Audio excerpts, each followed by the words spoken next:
Let's say Republicans find irrefutable evidence that Democrats actually do want to increase access to immigration, specifically because they think it'll help them get more votes.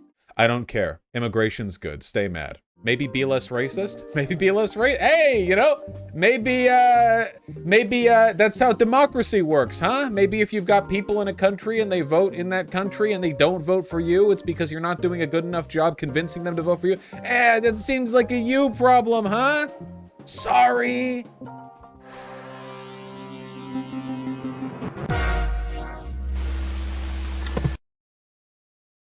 Last night, I saw Know Nothing on Twitter, or was it Know Something? I'll always forget.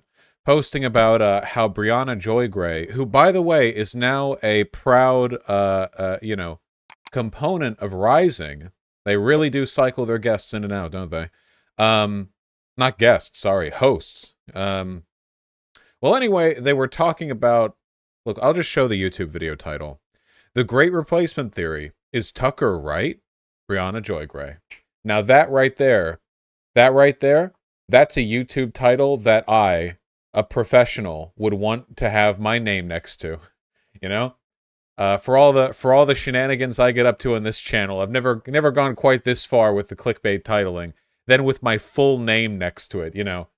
Just up front and center when you Google. What is Briahna Joy Gray about? She wants to be a consultant in our company. Oh. Well, anyway, there were some, let's say, incredibly uncharitable segments of this video being posted to Twitter. And by uncharitable, what I mean is she was being uncharitable to her, like she was making her look bad. And I wanted to see the whole video. 17 minutes 50. We've got Kim Iverson. This is the person who said that being racist against black people is actually being racist against white people. I think her specific thing was the fact that when mass killers who are black get, like, mugshots posted by the press, and when mass killers who are white get, like, cutesy baby photos posted, she says that this is anti-white racism because you're training people to think of white people as a threat even when they're cute, innocent babies. Yeah, no, that's Kim Iverson. She was one of those Jimmy Dore adjacent types who completed the movement over, like, relatively quickly, and now she votes just all red. And she still pretends she's, like, the super progressive or whatever, you know. Standard stuff. Yeah, classic schizophrenic behavior. Anyway, I wanted to see the whole video. How long has it been since we've gone over a video, folks? Rising, too. Oh my god, it's a blast from the past. Briahna, what's on your radar? Well... Oh, I don't know anything about the guy, by the way. I don't know anything about the guy on the right. Briahna, what's on your radar? Well, of course, as you all know by now, 10 people were murdered in a grocery store in Buffalo, New York by a self-described white supremacist who specifically sought out a predominantly black community and traveled 200 miles to kill black people. Among those killed were Roberta Drury, age 32, who loved Whitney Houston, Ruth Whitfield, 86, a devoted grandmother, Celestine Chaney, 65, a breast cancer survivor, and Andre McNeil, 53, who was at the supermarket. Right off the bat, this is a pretty favorable, like, way of framing. Like, if the goal here, if we're here to put BJG on trial, opening like this is a pretty favorable in an ethical sense. You know what I mean? Picking up a cake for his 3-year-old son. Although some are trying to cast this homicidal event as just another murder in the context of a country that is always dealing with the consequences of having more guns than people, racism is not incidental to this story. In a lengthy document left by the killer, he explicitly lamented that because white populations on average have lower birth rates, that white people are making up a smaller and smaller proportion of the global and national population. To him, this is a problem. And his solution? To kill black people with a gun on which he had written, "Here's your reparations." As you've likely heard by now, the idea He also wrote the N-word. that white Americans are threatened by demographic changes is known as the Great Replacement Theory. It's a narrative that first gained traction on explicitly white supremacist websites before being mainstreamed by conservative commentators. In the wake of the Buffalo Massacre, Tucker Carlson has come under scrutiny as perhaps the most high-profile purveyor of this narrative. He, of course, does not advocate for physical violence against non-white populations or anyone. In fact, Tucker Carlson is fastidiously race-neutral in his language. Okay. So he's race neutral in the sense that he doesn't explicitly say black and brown people are overtaking white people, but he does say stuff like being brought in from the third world, and deliberately centers the 1965 Immigration Act, which was what led to the easing of immigration laws for non-white people, as the greatest attack on American democracy in history. He literally said Mexicans were replacing and changing a town in PA. Well, Mexican is an ethnicity, Will, from PA, not a race. Doesn't he say white people need to have more babies all the time? Well, white isn't a race, Somnios. No, this is ridiculous. He's very obviously talking about race, explicitly and implicitly in his language all the time. You know? Frequently adopting the famous colorblind quote from Martin Luther King and stressing that his interest is in protecting American culture and the American way of life. In fact, Fox News just tweeted this out on Monday. So what does Carlson say that has some liberals accusing him of culpability? Let's take a listen. Now, I know that the left and all the little gatekeepers on Twitter... You always pause just to say something that's immediately addressed after you press play. Well, I don't pre-watch, so that is part of the game. But I don't think her framing is without problems. Look, let's just watch the video. Become literally hysterical if you use the term replacement, if you suggest that the Democratic Party is trying to replace the current electorate, the voters now casting ballots, with new people, more obedient voters from the third world. But they become hysterical because that's what's happening, actually. Let's just say it, that's true. Let's say that again for emphasis, because it is the secret to the entire immigration debate. Demographic change is the key to the Democratic Party's political ambitions. In other words, you're being replaced and there's nothing you can do about it. So shut up. I mean, they're trying to change the population of the United States, and they hate it when you say that because it's true. Our country's being invaded by the rest of the world. Let me just state unequivocally, the country's being stolen from American citizens as we watch. In political terms, this policy is called the Great Replacement, the replacement of legacy Americans with more obedient people from faraway countries. Legacy Americans. Legacy America. We're literally just coming up with synonyms for white here. Legacy America. No, this term doesn't exist. Legacy Americans. The term that he would use if he was a bit more or less dog whistly would be the founding stock. Because that's the term that white nationalists use to refer to white people. They talk about the white people as the founding stock, as though that was like the original group that created the country, ignoring the fact that like a third of the country was black because they were slaves and they were doing a lot of work. And also that a bunch of people that have since come to be considered white in America weren't considered white at the time, like Germans and Italians. But yeah. Now, liberals interpret these statements about, America being stolen, etc., as dog whistles, as veiled references to a white way of life. But Tucker Carlson never says that explicitly. And the more liberals accuse... Well, that's the point of a dog whistle. People say these are dog whistles, but he never explicitly says the... him of broadly being racist without being able to articulate why what he said is wrong, the more Tucker gains credibility. Wait, hold on. Even milquetoast liberals tend to be pretty good about explaining why what Tucker says is wrong. Can you give an example of liberals doing a bad job explaining what he says wrong? It's not exactly subtle. And the more he entrenches his coveted victim status, he's primed his audience for exactly that type of "you're a racist" attack. Take a listen. A quick programming note: as the debate over immigration has risen to the top of the news in recent weeks, a number of figures on the left have denounced this show as racist. It's notable that not a single one of them has offered any evidence to support that slur or even bothered to rebut the arguments that we make every night. They just make loud noises about white supremacy and assume that's an argument. Of course, the rest of the media dutifully repeat that. Tucker's right. Liberals have largely been unspecific about what their concerns are with the Great Replacement rhetoric. But I will be. Tucker claims that his problem with immigration is that it will fundamentally change the voter rolls of the country to benefit Democrats. This is an explicitly political argument, not a racial one, which is why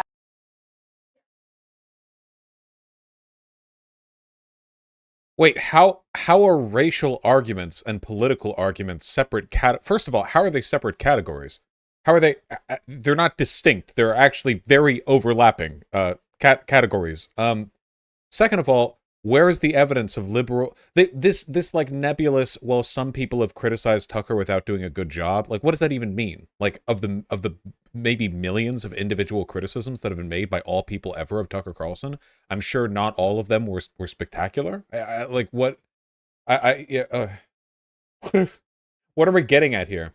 NPR discussed the origins of the term "legacy Americans" from being on Nazi boards. Oh yeah, the term "legacy Americans" literally just means founding stock. It's the it derives from the exact same it's a bit of code, right? It doesn't explicitly mean white Americans, though certainly it suggests people who are already here, right, or have been for some generations, and it harkens back to an earlier era, Carlson's childhood and mine, when America was not just majority white, but disproportionately and overwhelmingly composed of white citizens. So when I hear legacy Americans, I hear a dog whistle. I feel like people have been good about criticizing Tucker for a long time because he's unsubtly racist. He's not like subtle. It's not Ben Shapiro is way more subtle about being a racist than Tucker Carlson is by like an order of magnitude. And Ben Shapiro ain't that subtle, Mr. Rap isn't music. why the claims of racism fall flat. But there's no need to evoke racism to find some fault here. Take a listen to this. What? Really? The worst attack on our democracy in 160 years? How about the Immigration Act of 1965? That law completely changed the composition of America's voter rolls purely to benefit the Democratic Party. Not a racial argument, by the way, even though the changes that were made in the 1965 Immigration Act, the Hart-Celler Act, were, 1965 Immigration Act.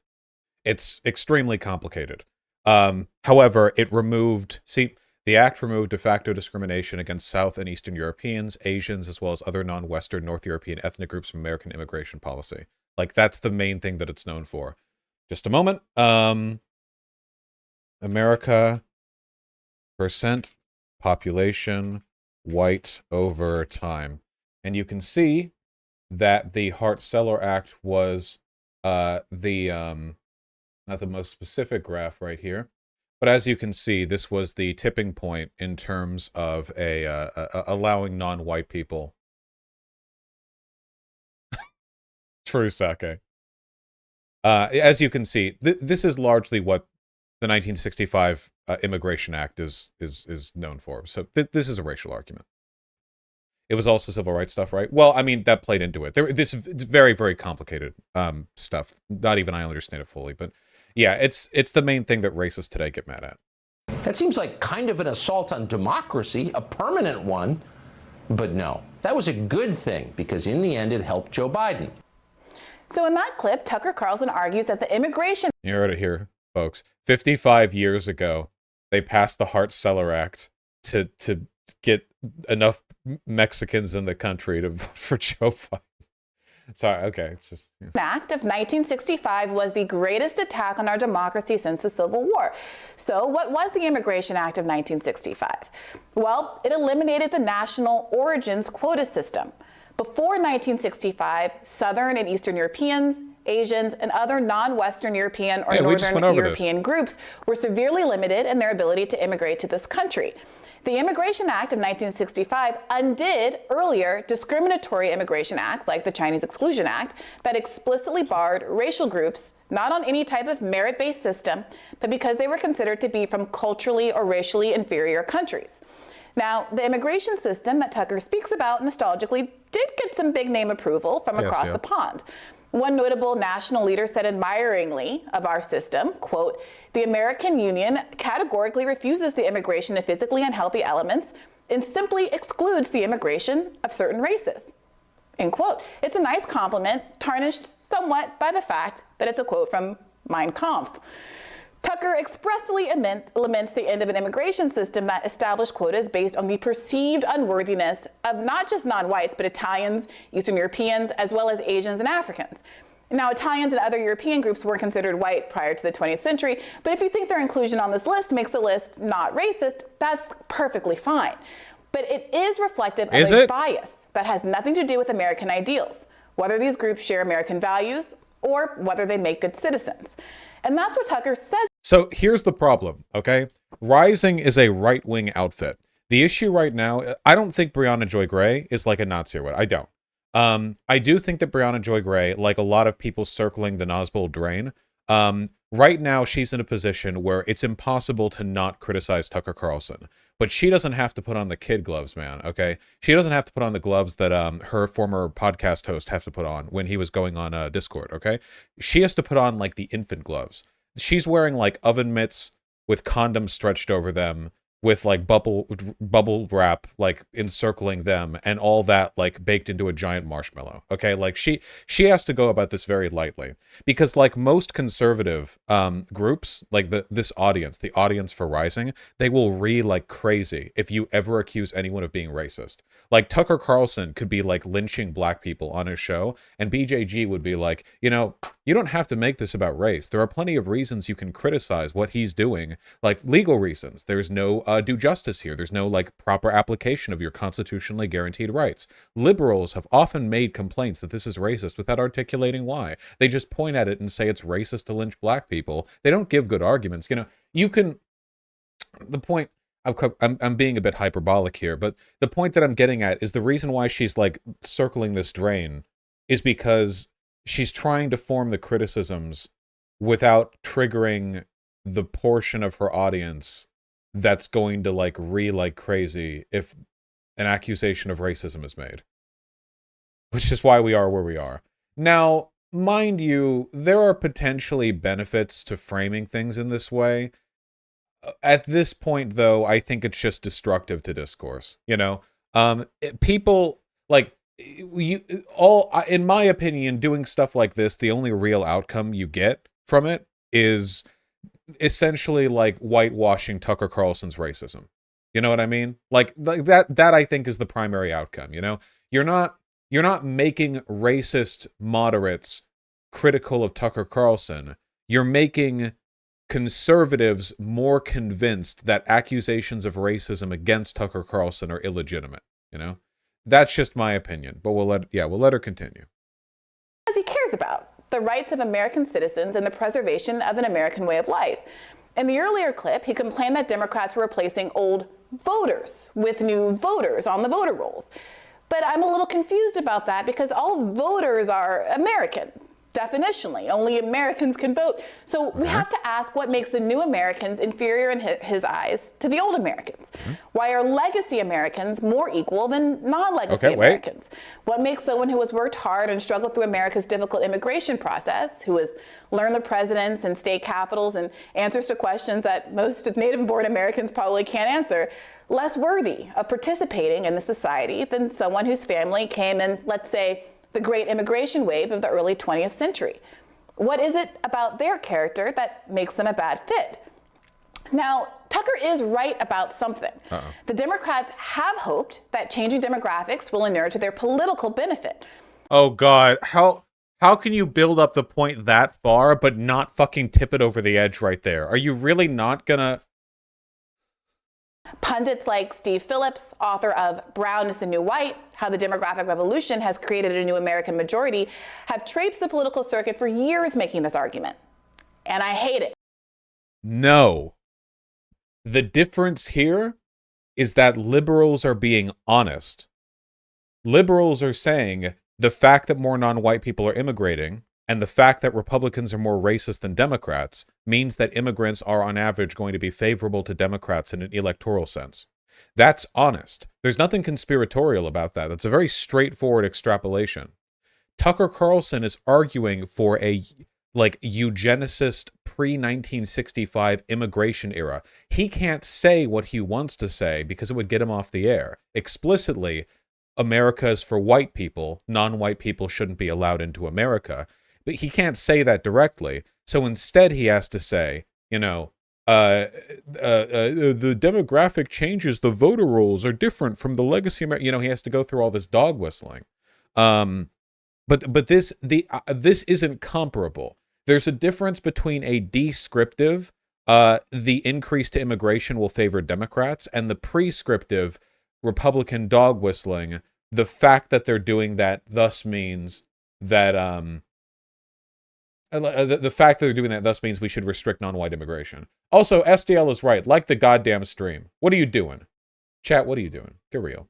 Oh, and by the way, I just want to point out, okay, as a big boy lefty, I've got a strong argument to make, okay? Let's say Republicans find irrefutable evidence that Democrats actually do want to increase access to immigration, specifically because they think it'll help them get more votes. I don't care. Immigration's good. Stay mad. Sorry, I don't give a shit. Maybe be less racist. Maybe be less Hey, you know, maybe that's how democracy works, huh? Maybe if you've got people in a country and they vote in that country and they don't vote for you, it's because you're not doing a good enough job convincing them to vote for you. That seems like a you problem, huh? Sorry. You know, the basic argument, like the argument they're making is like, you know, you shouldn't allow non-whites here because we hate non-whites and they know that, which leads to them not voting for us, which is anti-democratic. Actually, that's extremely democratic. Yeah, sorry. This is a skill issue. Get better, get good, buy the Prima Strategy Guide to Democracy, work on it, not my fault, sorry. No bugs, no patches, controller was functional, eyes were open, brother wasn't holding the controller, skill issue, get your goddamn head in the game, okay? Get your head in the game. In my view, people like Phillips are part of the rot at the center of the Democratic Party. They are responsible in significant part for its failures and are culpable in part for the rise of replacement theory. In a 2018 article at The Intercept, I criticized Phillips for arguing that America's growing non-white population is key to the Democratic Party's success, and that, quote, Democrats should not waste money appealing to white swing voters. The Democratic Party is useless today in part because it's been following Phillips's advice. For years now, the party has completely abandoned any effort to persuade voters of any race to pass the policies they actually... Wait, she just implied that the Democratic Party has specifically not made an effort to appeal to white moderates. That is the main group of people that Joe Biden and Nancy Pelosi's hand-wringing bipartisanship is meant for. What? That's constantly do this. I don't think they do a great job, but to say they've given up on it is ridiculous. That's like the main thing. Okay. Want, or even to speak with him with a modicum of respect. Part of the reason is that what? Want, or even to speak with him with a modicum of respect. What? What are we referring to here? Part of the reason is that advisors like Phillips, a senior advisor at top liberal think tank Center for American Progress, believe that white votes are a deplorable lost cause. Is that a quote? You did the finger quotes. I would be astonished if a leader of a political org said that white votes were a deplorable lost cause. Who can I get that quote? Maybe that's a very strong claim to make. It's like 60% of the population. It's a majority of the population. And non-white voters, they think, will inevitably vote for Democrats, no matter how much the Democratic Party abuses them. Remember when Joe Biden told black voters in 2020 that if they didn't vote for him, they ain't black? Okay. Obviously, I love making fun of that, like, gaffe as much as anyone else. But I don't think that's really representative of, like, the Democratic Party's attitude towards non-white people. I actually think, if anything, her initial statement was correct. Democrats do kind of ignore racial minorities for the most part because they're kind of treated like a guaranteed vote, you know? Like, the majority of black Americans are going to vote blue no matter what, and the Democrats know that, so they tend to be kind of, like, whatever, touch and go. Like, it's like, we have in the bag. But they treated Hispanics the same way. And as a product of that, Hispanics voted for Trump in record numbers in 2020. Remember? But the kente cloth was for white people, okay? There was not a single black American who appreciated Nancy Pelosi wearing it while kneeling, okay? There was not a single goddamn black American who liked that. That was for white people.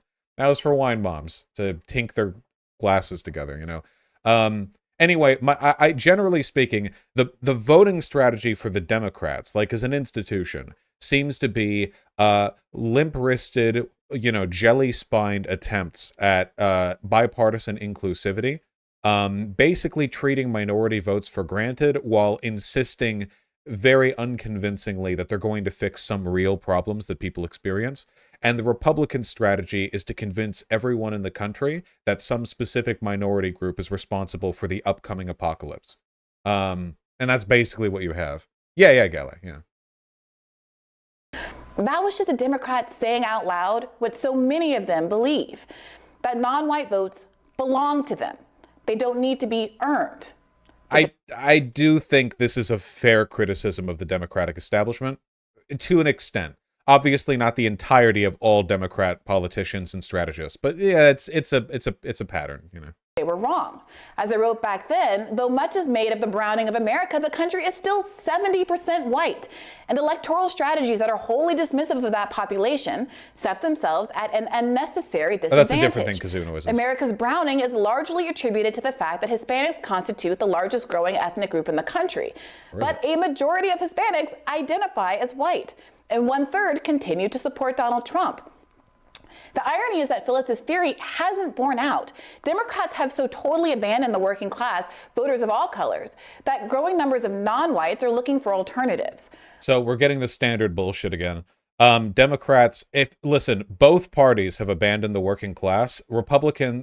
Democrats have abandoned them by, like, leaving in the middle of the night and moving out of town. Republicans abandoned them by shooting them in their sleep and then taking, like, a flight to Aruba and, like, never returning to the country. There's a very big difference in terms of how much they've abandoned these, you know, the working class. But we'll get to that. I think there's another quote from this video where I can expand upon this. Among Congress members, Republicans are the more vocal anti-interventionists right now.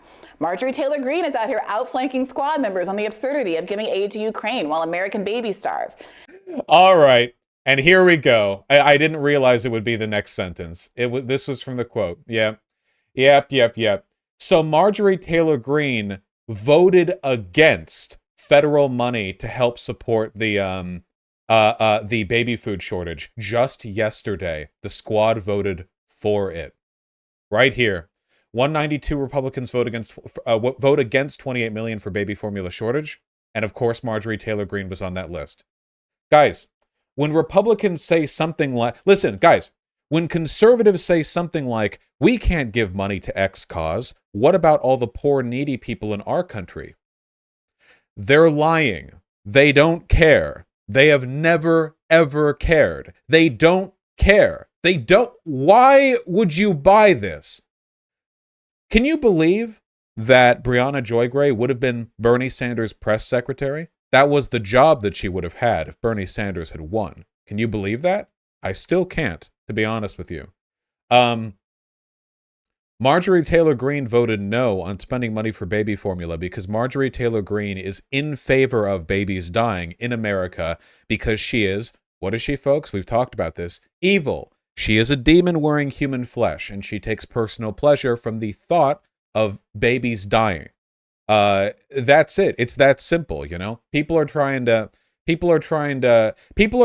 read a Song of Ice and Fire, but what's open in front of them is the Lord of the Rings, folks. You know, why is Sauron evil? Because he's fucking evil. What complex geopolitical factors led to Sauron being the eyeball on top of the? I don't care.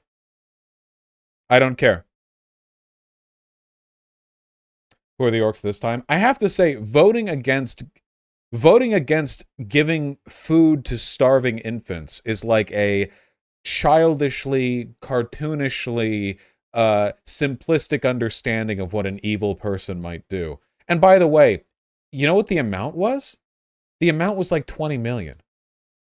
Do you know how little that is? For the United States government? 20 million? Jesus. 28 million. Yeah. Nothing. It literally nothing. Absolutely. And Republicans, heart and soul, these Republicans would rather kill themselves. I got this. This is a quote, okay? I talked to all of them. Every Republican who voted no to that would rather kill themselves than allow their yes vote to feed a single starving infant. They believe that, okay? You can take it from me. I would never lie to you. Ever. I would never lie. And then you have people like this. How many times have dipshit retards like Briahna here repeated this outflanking bullshit? Did you notice that Trump outflanked the left by saying that he was going to help manufacturing jobs? What did he actually do? Nothing.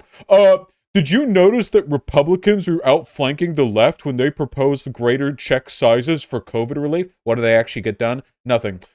Did you notice that Donald Trump is outflanking the left by proposing pharmaceutical limit? What did he actually do? Nothing. Like, every time. No shit, they lie. That's what fascists always do. Outflanked. The only thing that's outflanking you guys is the I can't say it. Don't worry about it. No. Evil. Can't say it. I'm not saying it. No, I'm not. No, I'm not. No, I'm not. Wait, hold on. We've a cuckold in chat. Vosh, this is actually about a theocratic agenda. This isn't about evil. So I don't actually think evil exists because it's a really simplistic moral term. When I actually say evil, what I actually mean is that the satisfaction of their presupposed axiomatic goals directly conflicts with the satisfaction of my presupposed axiomatic goals. That is to say, they deliberately try to bring about outcomes for the purpose of creating ends that I think are morally wrong. So an example of that might be that a fascist might be of the belief that certain ethnic groups are lesser than others, and they might believe it is morally good to suppress those ethnic groups. Not that we wouldn't disagree on like a practical thing. Like it wouldn't be like I could convince them of some better way of achieving their desired goals, and then we would be able to get along. They want the things that I'm trying to prevent. So evil here is just a rhetorical shorthand, but that is what Republicans are. The outcomes they want are not about them lacking information we have. They have different sets of perceived moral goals. And that can change. It's not like people's morals can't change with time. That happens all the time. But they aren't changing. And they're in power. You know, you gonna wait on Hitler to have a change of conscience here? Change of heart? Gonna play that Yu-Gi-Oh card on him? No. Evil. Evil! Evil. Evil. Okay, what was I saying? Oh yeah, outflanking didn't happen. Stupid.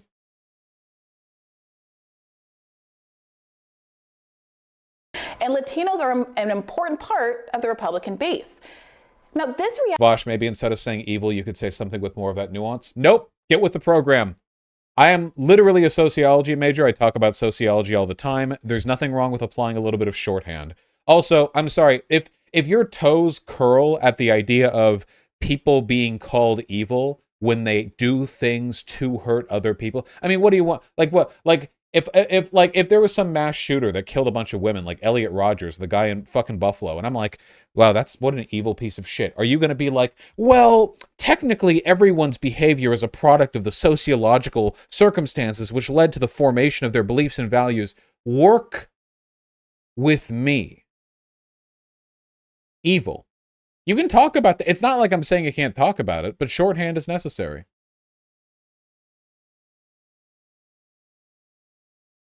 Every villain is lemons. True.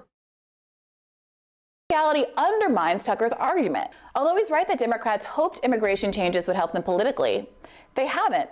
Not really. Not as much as people thought. Tucker doesn't have a strong electoral argument against immigrant populations who, on the whole, are more politically conservative and more religious than native-born Americans. And a slight... Wait, what? Non-white people in America do tend to vote for Democrats. Wait, what? If you count only the votes of white people in America, Trump would have won, like, handily in 2016 and 2020. But with the existence of non-white people, then that didn't happen. He lost the popular vote both times, and the popular and electoral vote in 2020. That's not what she was saying. It sounds like she was saying that, like she's trying to say that what Tucker Carlson is saying is wrong because his presupposition that new immigrants won't vote Democrat is wrong. What he's saying is wrong because it's morally wrong. Might trick Republicans into thinking immigration is good. That doesn't matter. They're not a practicality-driven group. Yeah. Liberal bias among first-generation immigrants disappears after a generation or two. They're ripe for Republican picking. And without the electoral case against immigration, I think it's fair to ask a hypothetical, as Tucker often does. What could be motivating him to see immigration as such an existential threat? Whose existence is really imperiled right now? The white American lifespan is declining right now for the first time in American history. The opioid pandemic is a scourge made worse by the COVID pandemic and the lack of universal health care. Wages haven't kept up with inflation, and both corporate parties are aligned against raising the minimum wage, even though we haven't had a minimum wage raise for the longest period in American history. And even though Americans have never worked harder for less. When Carlson focuses his ire on corruption by elites, he's right on the nose. But the fact that he fully understands that it's elite capture that's causing so many Americans to hurt right now makes it difficult for me to understand how he thinks that a relatively small and powerless immigrant group deserves as much focus as the billionaires stalling our wages, poisoning our baby food, and ruining the country. I don't want to go over everything she said here, but as a general rule, whenever people like her say, Tucker's right on the money when he says the elites are doing this bad thing, Republicans and Democrats have both failed the American people almost every time the Democrats are doing better than the Republicans in that respect, or Democrats have actively made an effort to fix the problem and Republicans have obstructed them. This happens all the time. Like constantly. If the entire government was run by Democrats, I have no doubt that every single thing she just talked about would be better. Democrats are more pro-regulation, more in favor of increases to minimum wage. Like in every respect she's talking about, there's a difference. And when Tucker Carlson says elites, he means Jews. He means coastal elites like Hollywood types. He doesn't actually mean people in power. Tucker Carlson will rapidly oscillate between treating like Republican Party officials and conservative billionaires as mavericks, and treating like Hollywood actors as the elite. Which, don't get me wrong, culturally, Hollywood actors are the elite. But if your conceptualization of the elite does not include the Republican establishment, then you are lying. So when Tucker says this, he is lying. Did he say Jews specifically? No, of course. Oh, you're making fun of her. Yeah, of course. Oh yeah, Soros as well. Yeah. Is she a grifter or just gullible as hell to fall for Tucker's lip service? I don't know anymore. I don't know who a grifter. Everyone's stupid. I don't know.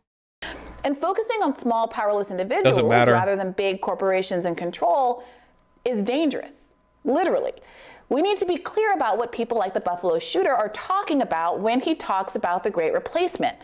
They're not just talking about the natural immigration and population trends that have existed since the first immigrants walked out of East Africa. To replace something is to put something new in the place of something old. It implies the old thing is gotten rid of, not simply added to. The threat suggested by Great Replacement isn't just low white birth rates or average immigration rates. It's something more pernicious, something akin to white genocide. And in fact, the Buffalo murderer describes the declining birth rate as, quote, mass genocide. And genocide is defined as the deliberate killing of a large number of people from a particular nation or ethnic group with the aim of destroying that nation or group. Wait, I think she's trying to point out that the language of the Great Replacement theory is worse than people pretend it is. Well, wait, hold on. I don't think she said anything wrong just yet. Hold on. That's not what immigrants do. That's what the Buffalo shooter did. He hunted down black people so they could be replaced with so-called legacy Americans, a term I find kind of funny given that few communities have as deep historical roots in America as black Americans. That's true. Okay, yeah, guys, if you're wondering why she phrases things the way that she does, it's because she's handling this subject with the kid gloves that I referred to. The one she borrowed from her former co-host of her podcast. But like the way she's phrasing things is deliberately trying to avoid like implicating the people in her audience. After all, the Atlantic slave trade was abolished in 1808, meaning that the American descendants of slaves arrived here sometime before then. We predate the huge wave of European immigrants that arrived in this country between 1880 and 1920. 20 million immigrants arrived during those 40 years, nearly double the number of Africans forcibly enslaved and sold into bondage in the Americas over the span of 400 years. At this country's founding, Black Americans constituted 20% of the population and comprised 16.5% after the Civil War. But that didn't last long. By 1920, at the end of the great wave of European immigration, the original racial fabric of this country had changed. The legacy Americans, Black Americans, had largely been replaced. Now, I'm not sincerely arguing for a Black version of replacement theory. I'm drawing this historical analogy to make a point. The idea that rapidly changing demographics can politically disadvantage a population is nothing new, nor is the idea that some white Americans are so threatened by changing demographics that they feel empowered to murder Blacks, Jews, Latinos, Asians, and Native Americans.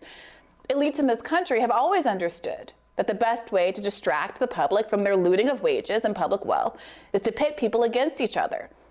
I don't disagree with this.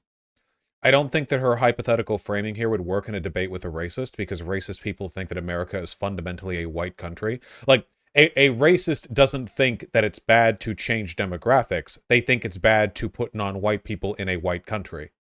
That said, she's not saying anything here that's, like, morally wrong.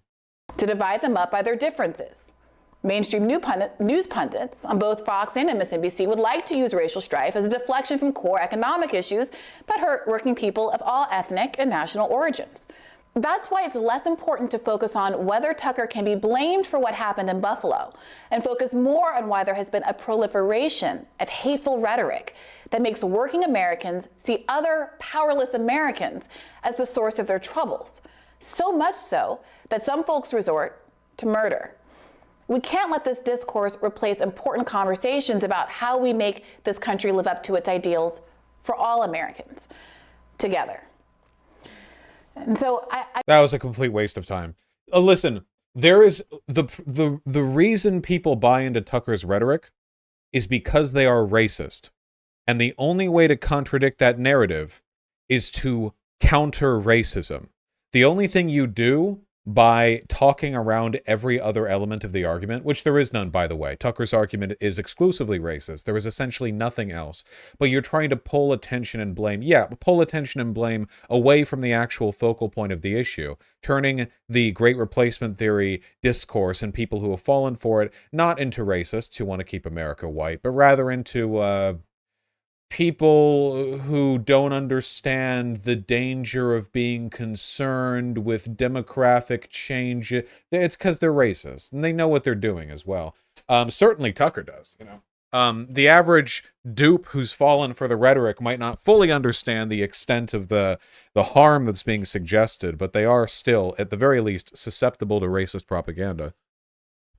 I know that's a lot. But the point I just really wanted to make was that the conversation about Tucker, I think, is a little bit of a distraction from what the broader conversation about Great Replacement is doing and how much focus is being put on immigrants and immigration in a way that hasn't gotten enough scrutiny. Yeah, I think the best way to stop the right from talking about the Great Replacement Theory is just to point out what several of the things you pointed out in this radar, which is that it is not true that bringing in a lot of immigrant voters necessarily harms the GOP. No! What? So what's the implication then? That the Great Replacement Theory would be justifiable if you could prove that it did harm the GOP? That's just an affirmation of their logic right there. Oh yeah, that'll stop them. Hey, racist people, did you know? Like, no, Jesus. Also, to be fair, it does help the Democrats. It does. Not by a huge, like, massive, game-changing majority, but it does help the Democrats, you know.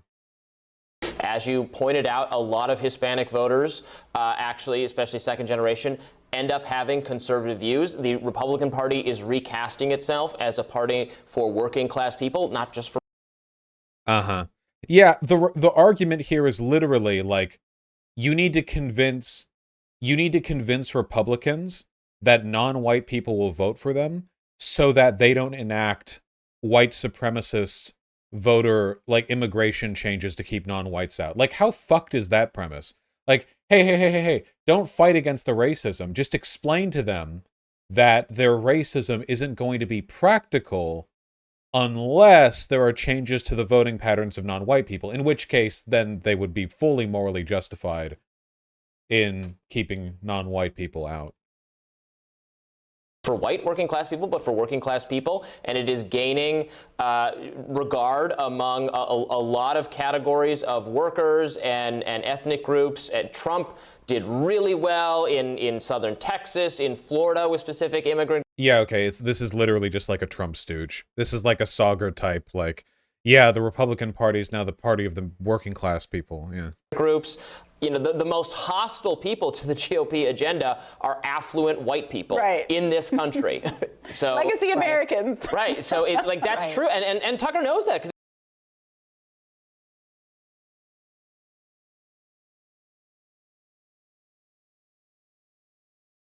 He rails against a lot of the college campus type people, some of the people I criticize a lot. So that's I think that's there are many knocks against the Great Replacement Theory, but I think that should. Also, I think it's funny, that line that he just threw out there, because affluent white person describes basically every single powerful Republican. Like, there is so much less racial diversity in, like, prominent Republicans in their party and, like prominent supporters. And, like, affluent white person is a descriptor that refers to the entirety of their political bloc. And also to him. Him specifically, I am sure. Something tells me that this guy did not, listen, I'm just taking a guess here. Something tells me this guy comes from an affluent background. I look at that hair, and I just think, yeah, this guy went to, like, whatever the American equivalent of, like, an upper tier British boarding school is. Maybe I'm wrong, but even if I was here, I'd be right about the Republican Party generally. Wasn't he an American Psycho? That's funny. Also true. He's also a bit... Oh, of course. So yeah, he's here making these positions because he's racist. That's... Okay, there we go. Now we have it.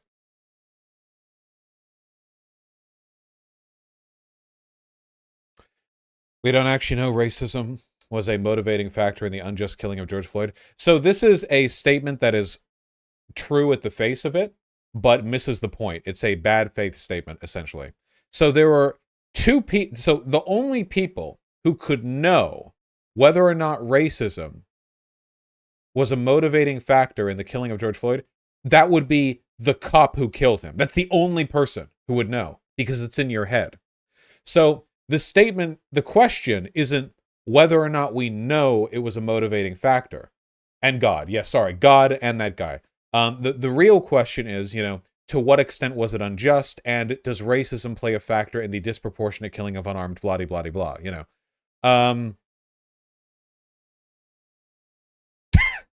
Very good.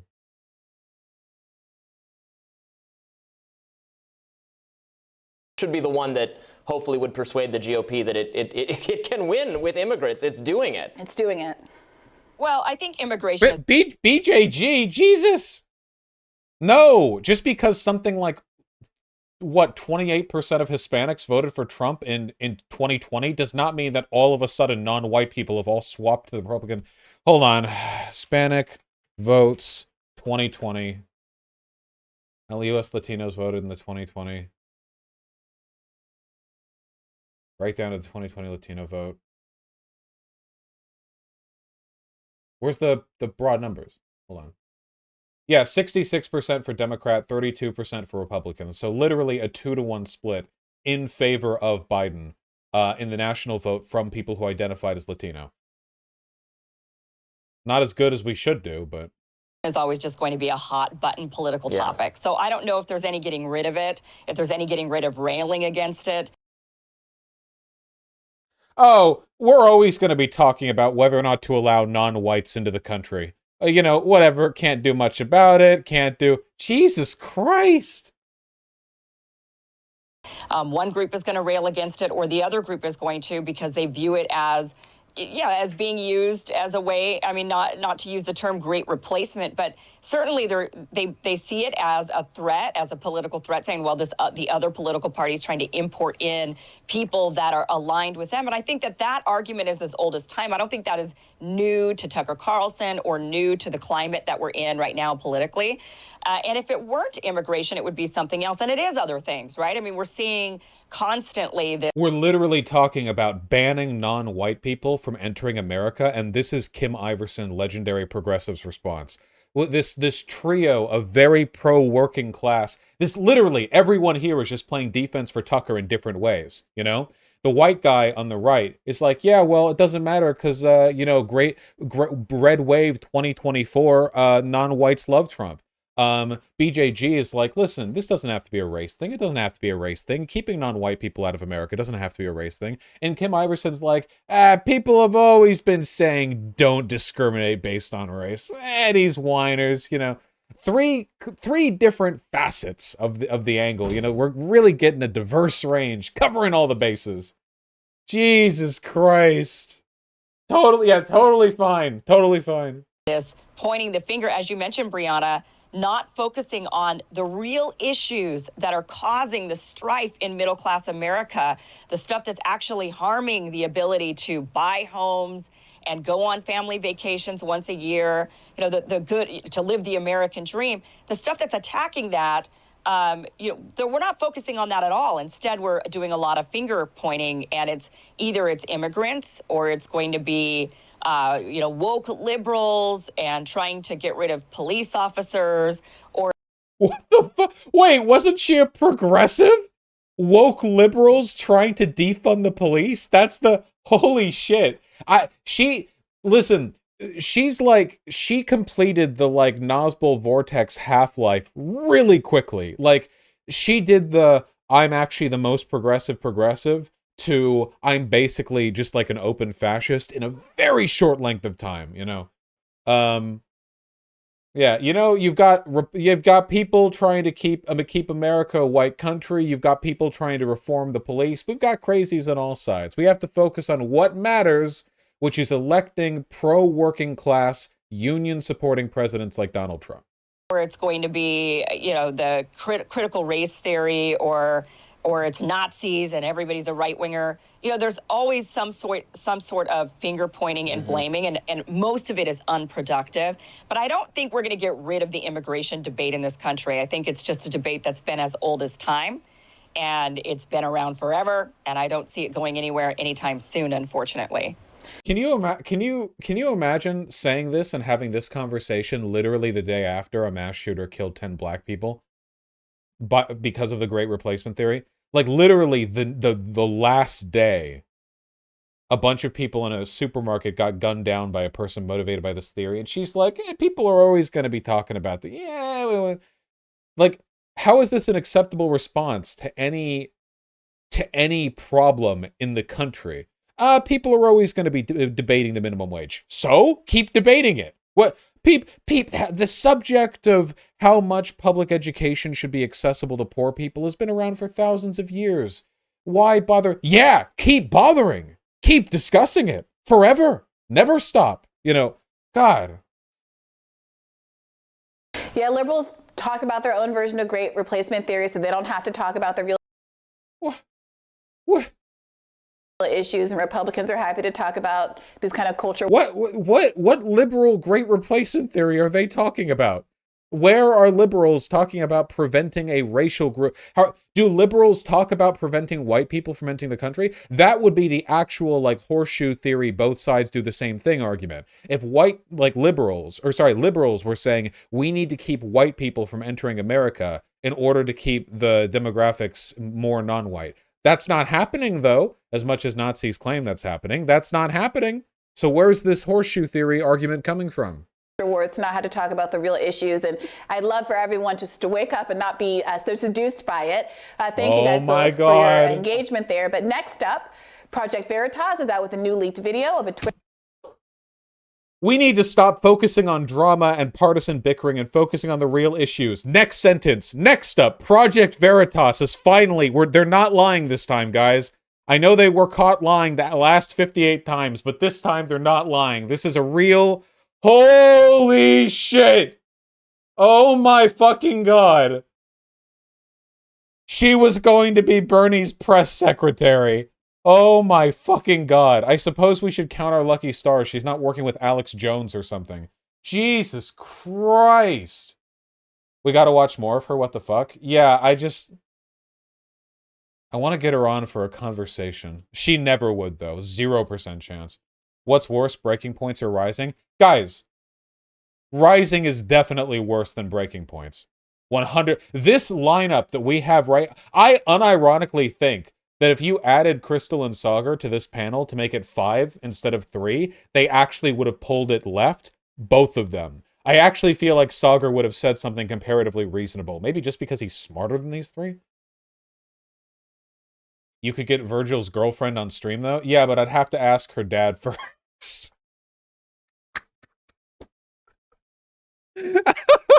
I'm sorry.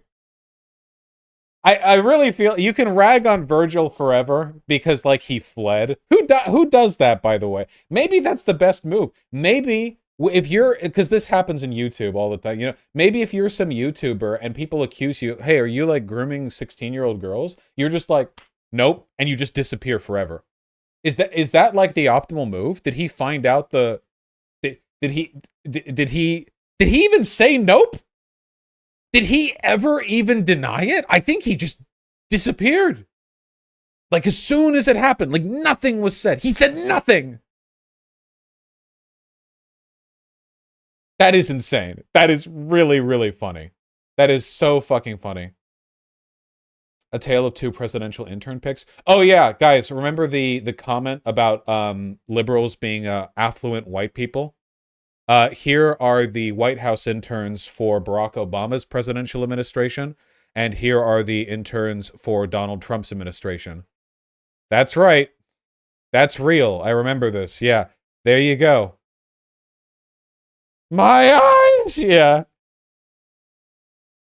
One black dude. Right here, they even put, like, the two non-white people in the corner together. They group the two. It's like mixed nuts. That's all cashews. You've got two almonds that are glued together. They're here for safety. They know for a goddamn fact that if they move too quickly, like 18 of these people are gonna draw on them. They're together for safety. Make sure they're at the corner so their flanks are covered. You know. Oh my god. Yeah, but pretty significant difference, I'd say. This is forced immigration, or this is forced diversity when you have multiracial groups of people in a country that's full of different races of people. This is forced. This is white genocide. God, that's funny. Yeah, listen, okay? Political interns, non-political interns. That's the difference, folks. Simple as that. Here's a political White House intern selection and a non-political White House intern selection. There you go. They still have Virgil Texas in the header of the Bad Faith Pod Twitter. You know, to get this shot, Briahna actually had to tape a picture of Miranda Cosgrove when she was a kid to the ceiling to get Virgil to look up. It's like when you get it's like when you try to get like a baby to look forward for like a family photo.